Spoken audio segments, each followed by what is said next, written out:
Yes, please. Okay, good afternoon. What Dave and I are going to run through with you now is just run through live, actually with the GIS system, going through making a fine sediment risk map. So I'm just going to give you just a quick overview at the beginning, just the flow that we're going to go through. We're going to start off with a demonstration catchment. This is the Slapton Lee catchment in Devon. We're going to take the data from that, process that through Saga GIS and the embedded SciMap module. In terms of Saga GIS, we've heard all the jokes, mainly from Stuart. But I'll give you a bit more information about what that is and why we've used that.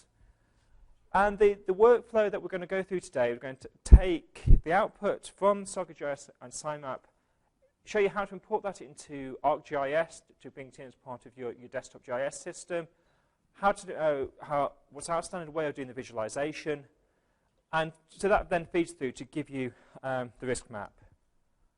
So, why did we choose this Saga GIS as a platform? The key thing that kind of brought me to it originally was the fact that it was actually a very capable train analysis toolkit. It had lots of algorithms, lots of options already coded, already tested, and already there, which I could then use to build upon to make the actual SciMap application itself. It's free and open source, which is, as Alistair pointed out earlier, is a huge benefit to people using it. You know, there's no licensing. It can go on anybody's desktop. And from an Environment Agency perspective, it's free as well. So to be able to push that out, it's not the same licensing implications that you might have if you had to buy a desktop license for Arc for everybody. It's also very fast and able to cope with very large data sets, process them through quickly, and that's been a big advantage to be able to work through things like the Eden catchment in one go. And as I said, did I mention it was free? So we're going to apply the demo we're going to go through today. We're going to apply it to Slapton Lee. This is kind of located on the south coast of Devon. My arrow is slightly in the wrong place. Thanks, Louise. This is exactly in the right place. And generally, for those of you that don't know the catchment, across this bottom area here is Slapton Lee Lake itself, which you saw in the previous photo. And there's two main valleys coming through into the catchment. Now, this is also shown here as the next map, DEM, for the catchment at the 5 meters. The other things that we bring in are the rainfall map, and just kind of showing that this comes from the UK Met Office at a 5-kilometre resolution. And this is basically the rainfall map, which is the baseline for all the climate change assessments. So it's based on a 30-year average from what's normally deemed to be the baseline period. And as you can see from here, it's varying from about 800 millimetres, just on the very southerly tip, to about 1,200 at the top. Land use is, the data we're going to use today is based on the CEH Land Cover Map 2000. And the catchment's dominated by grasslands, cereals, and horticulture. So typical kind of grassland scene across the catchment with the varying size valleys. Also a lot of cereals, but then these kind of cereals do give rise to the hotspots.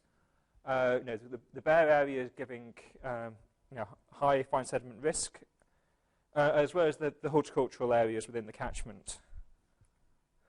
Note to self: minimise PowerPoint now.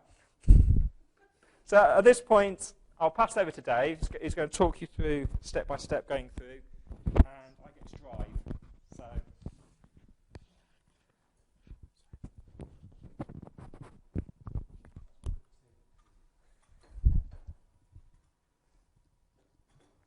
Okay. So when the desktop appears, we'll start. You can start your stopwatches, see how long it actually takes. So this is Saga. We're going to be working in here for most of what follows. So I'm going to give you a quick bit of orientation around the desktop. On the left-hand side, we've got the workspace, and this is where all of the tools that you will and would use. That's where you find access to them. They're in a kind of file tree structure, so if you click on one of the crosses, the tools appear. If you click again, they disappear. And you can see a large kind of array of tools. Actually, it's got a lot of the capabilities that ArcMap has in probably not quite as user-friendly a package, but if you dig around for a while, you can find them. And what that's meant is that that we've been able to pre-process the data end-to-end in Saga, which is a big help for people like the Rivers Trust, where ArcMap's prohibitively expensive. So we've got the tools on the left-hand side. Down at the bottom, Sim's pointing, we've got messages. They tell you what's going on, what you've done, and how that's progressing. On the right-hand side, we've got the options bar, and we'll see a bit more about that later. And then back in the workspace, there are 4 tabs at the bottom there. You can see we're in modules. If we go to data, that's where we're going to find the layers as we import them. Layers, we're going to see data when we import that into the map. We're going to have different layers in there, and maps allows you to navigate from one map to another.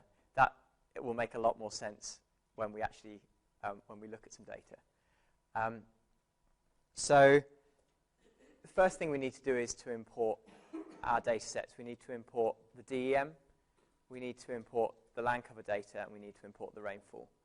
And the way that we do that is using ASCII data.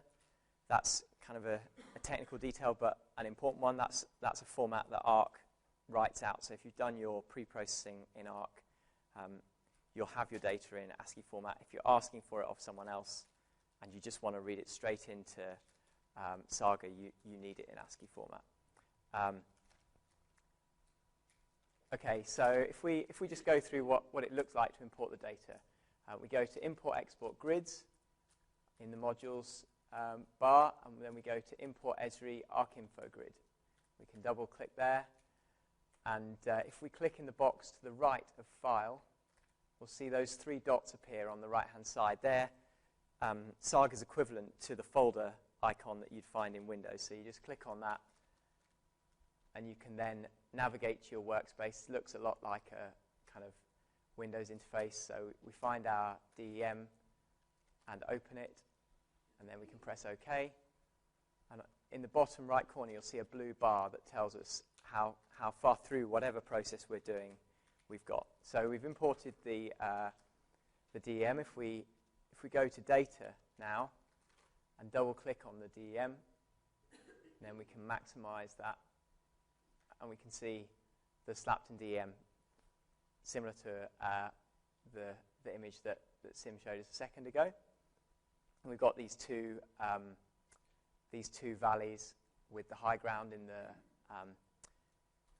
in the northwest and the outlet in the southeast. And it's about 12 kilometers from north to south in this catchment, just to give you a feel for what kind of a size catchment we're working with today. Okay, so we can add some more data. Let's go back into modules.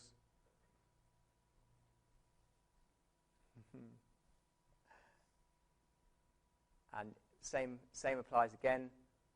This time we're going to add the land cover.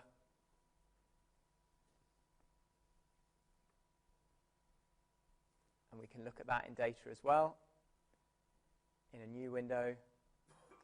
And here we've here we've got the CEH land cover map, and it doesn't make a whole lot of sense until I give you a clue as to what some of these different things mean, I think. So I had a look at the lookup table, and I can tell you what a few of the different colors are. You can also see in the very bottom bar on the screen, there's an X, a Y, and a Z. And if you look at the Z value, you'll see that that's telling you the land cover class.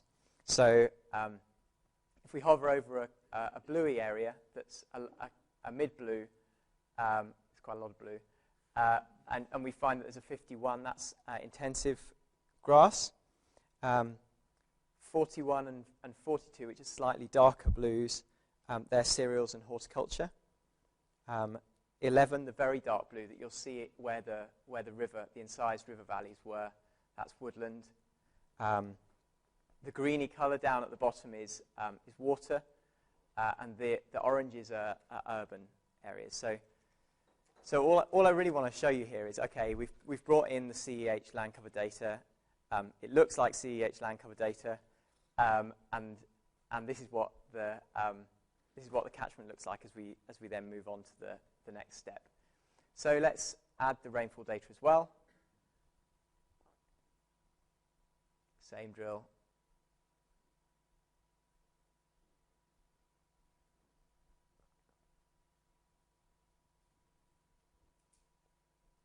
And you'll see that the rainfall data is very coarse across the catchment. The reason for that is that that's the resolution that we get it from the Met Office. The reason that that's okay is that rainfall varies only gradually in space relative to things like topography or land cover. So that's why we've got it like that. The reason we haven't done something a bit different with the interpolation is that we had a look at that and we found that any way that you interpolated it really didn't help, and you stopped being as honest about the data, what data you were working with to begin with. So now we've got the raw data. The next thing we need to do is to convert our land cover into a risk value. The first thing to do, which is what Sim's just done, is to go back to that land cover map so that we can see in a second it being converted into an erodibility risk map. So how erodible is the soil? How easy is it for water to break up that soil? And so the other thing that I probably need to mention here is why we've kept this conversion from land cover to erodibility outside of the main SciMap module. The reason for that is it gives the user more flexibility in being able to modify that conversion, being able to say, actually, I think this land use isn't as risky as we have it here, to modify the conversion from a particular land cover to a particular risk value. And you could be doing that using local knowledge in your particular catchment, or you could be doing it based on some of our results from the inverse modeling. But it gives you more flexibility by having it outside of the main kind of SciMap module. Okay, so if we go into modules and into grid tools, down one sim, and then into change grid values, we set the grid system. That's just the kind of the grid, the space that we're going to work in, and then we set the grid to land cover map. So it's the land cover that we're going to do our conversion with. We're going to set it to the change grid to land cover map as well. And you notice here that the first of those, the grid, so we've got grid system and then we've got grid with two right chevrons, and that's an indication that it's a compulsory input. So that module needs that input to run. And the single left chevron means that's an output. So that's just a bit of kind of Saga speak. So then we can leave the replace condition as it is, and we need to add a lookup table. This is just a table that says, when you come across this land cover type, give it this risk value. So we can load one of these lookup tables. It's a text file, and you'll see it in a second. So this is all it is. It's on the left-hand side, we've got our CEH land cover classes. On the right-hand side, we've got the risk values that we're going to replace those classes with. And if I just pick a couple of examples that I'd picked out for you. So if we take cereals, for example, which is 41, we can see that's been assigned a high risk. It's got a risk of 1. So all the risks are between 0 and 1. So 1's the highest risk. And if we look at woodland, you'll find that that's at number 11, and that has a low risk. So if you wanted to change one of those values in your catchment, all you'd need to do is to click in the box and type a different number. And this means you can start to play around with this. What would happen? What would it mean if this was a higher risk, if this was a lower risk? Okay, so we can leave that as it is, press OK, and OK again. And we'll see that now what was the land cover map has now been converted into a risk map. And if we hover over that map, I think we might need to go into data. Oh yeah, or zoom in, that works. You can also see the numbers if you zoom right in Saga. So if we zoom right in, we can see that we've got the risk values now, 0 to 1 values. How erodable do we think this land cover is?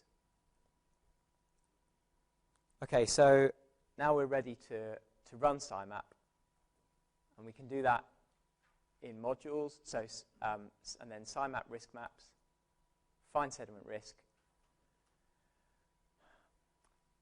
and we need to set the grid system. So you're kind of starting to see a consistent pattern in how these modules work. We need to set the grid system. Then we've got 3 inputs, those right chevrons. The DEM, the erodibility wants to be our land cover, and the rainfall pattern is rain. And then we've got all these left chevrons, which tell us they're grids that the model's going to output. They're maps that the model's going to output. And I'll talk about them once they've come out the other end. And then we've got a whole load of options down at the bottom.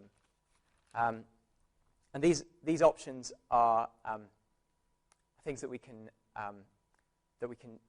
got the opportunity to change inside SciMap. The first one is defines how big a catchment area we want to have before we allocate something as a channel. So one of the key things here is what's the likelihood that material at a given point in the landscape gets to the channel. And channel here we're defining using an upslope contributing or a catchment area. And so effectively you set that by having a look at what looks sensible in your catchment. But you'll find that in the region of about that value will give you a reasonable estimate. The next 2 are internal variables that we use within SciMap. First, the slope, and secondly, the upslope contributing area. And there's a whole load of options within Saga of different algorithms you can use for that. We've chosen these 2. We think they're the best suited to kind of humid, temperate UK environments. They're the best suited to this application. But you could play with these, but we're not going to. The next option is to fill the DEM. That's something we need to do. All this does is it just makes sure there aren't any artifacts in the DEM, any holes that theoretical water that's flowing over our surface could flow down and mess up the model. So all we're doing here is filling them in. The next option is to use stream power. This gives us the opportunity to say something about how much erosive potential there is in water flowing over the surface. So we've got how erodible, how easy is it to break up the soil, but we also want to say something how much competence is there in water flowing over the surface to do the breaking. And I should say we're running this as an example for fine sediment. That might help stop some confusion. Okay, so we're going to use stream power in this case. And finally, we've just got another parameter for the flow routing. And again, that's quite happy to be left at 5. Okay, so let's run the model.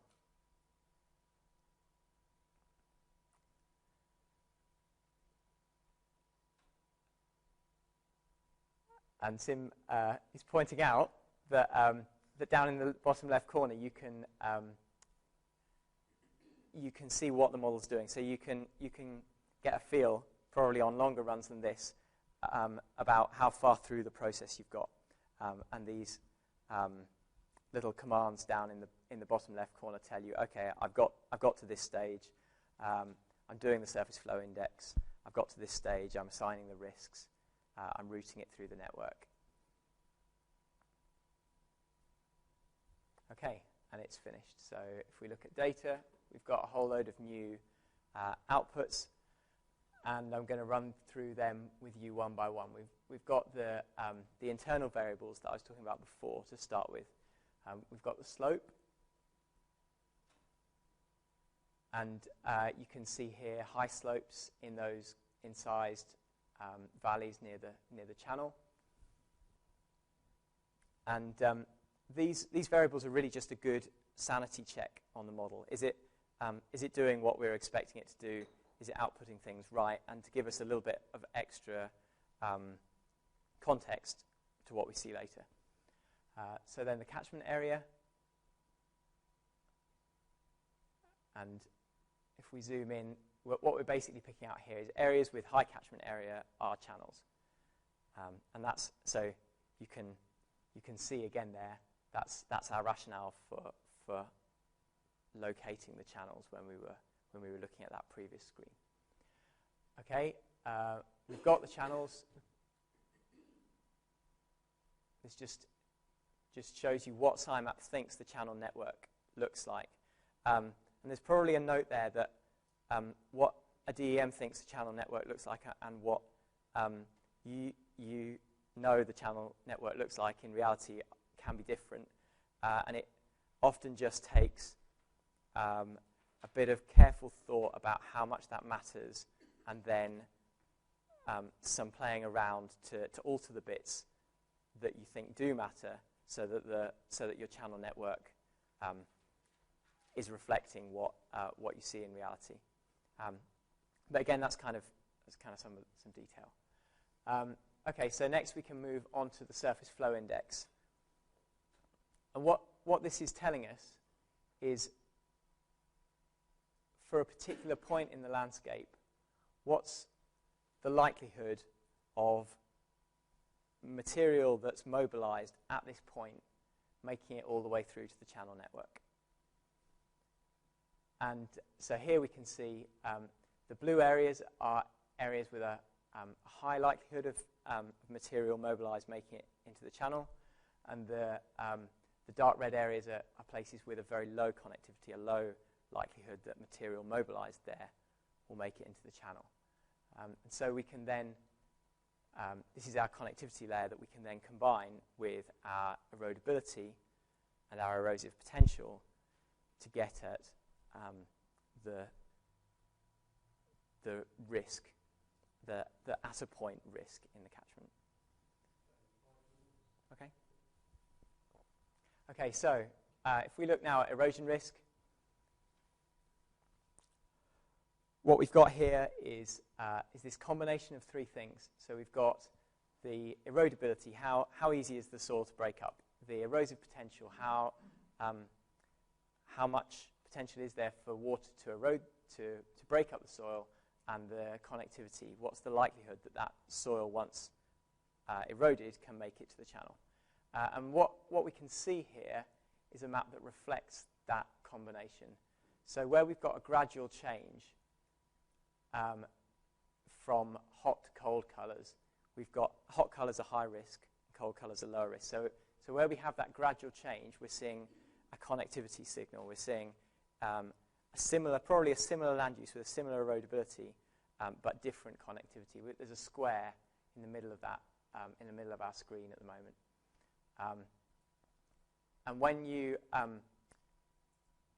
look at those sharp boundaries, what we're seeing there is the erodibility or the land cover signal. So we've moved from one low risk land cover that Sim's in at the moment, and if he goes north and west or south, yeah, either of those is good, then we move into a land cover that has a higher erodibility, and as a result we see a higher risk. So it's that combination we need both high connectivity and high erodibility to get those real hotspots, those real high-risk locations. Okay, so what we do then, Stuart spoke about this before, we accumulate the risk through the network, and what we're seeing here is very high risks. So we're seeing a risk load. The amount of risk increases as we move down the network and out to the outlet.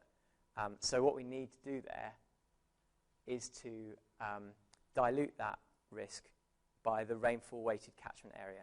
That's saying, well, okay, we know that what we need to be thinking about here is a concentration, and we can get to a concentration by dividing through by this rainfall-weighted catchment area. And then if you zoom in on one particular area, you can see that that we've got. This is a great example, actually. We've got a very high-risk tributary with the red one there, and a lower-risk tributary combining together, and that lower-risk tributary is diluting the risk from the high-risk tributary. And actually, what we're looking at here is your final SciMap output. But to visualize it a bit easier, we can convert it into a shapefile. So if we go to Modules and Shapes Grid, and then Grid Values to Points, we can set our grid system again. We can add that data set, that final concentration data set, OK. Make sure we exclude no data cells, and then OK. And then we can export that as a shapefile. So this is exporting it in a way that that means we can visualize it in ArcMap. You can also visualize it in Saga. It's just easier to look at it in ArcMap. You can put your OS data underneath, and it's all just generally. ArcMap's, perhaps unsurprisingly, kind of a smoother package to work with, but that's not surprising because it costs a lot more money. Okay, so here we can add a shapefile. You guys are probably, at least some of you, quite familiar with this stuff. We add the shapefile, and then we can color it.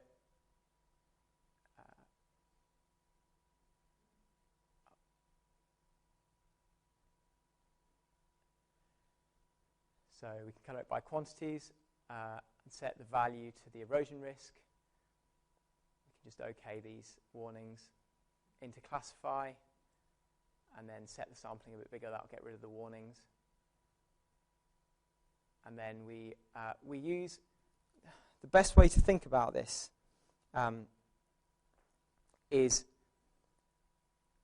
where are the points in the landscape where the accumulation of risk is bigger than the accumulation for of the potential for dilution. So where are we accumulating risk faster than we're accumulating dilution? So the way to do that is to think about it using a mean and then standard deviation bins off the mean. And this also puts it in a relative framework. So the reds are going to be the most risky places, relatively speaking, in our catchment. The greens are going to be the least risky places, relatively speaking, in our catchment. So we can OK that. We just want to get rid of the outlines.